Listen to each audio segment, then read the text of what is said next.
Торжественно Сервинская общеобразовательная школа здания вылан герой гвардии полковник Алексей Татьмянинла оштиса мемориальная доска. Кудымкарский район Ждемина деревня уроженец. Великая Отечественная война меду джалуннышань пещис враг кат Москва Карденен. Уджит боевой заслуга эспонда Алексей Николаевич наградитым орденезан и медален. Тамян герой Великой Отечественной войны, имян один уджит честь, новины школа свансе Нимса.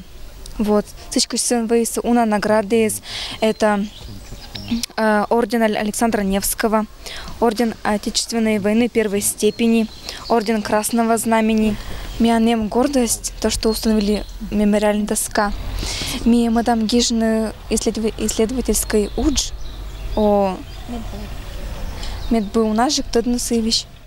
Суворовым куемет степеня орденен, а сиджа Александр Невский нема орденен. Отечественная война медуджа степеня орденен. Куемиш наградитым красный знамялан да красный звездалан орденезен морд заслуженная шиттис этшим вниманию, почет и уважению.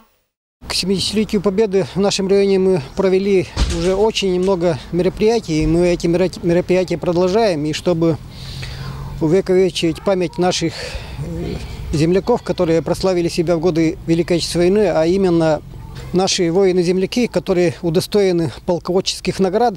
Их не так много. И мы решили вот всех наших земляков, о которых мы знаем, что они имеют полководческие награды, увековечить их память мемориальными досками. И такая доска установлена уже на Белоевской школе. И вот сегодня мы установили такую же доску в Сервинской школе. Ирина Батуева, Юрий Сыскеров, Вести, Кудымкар.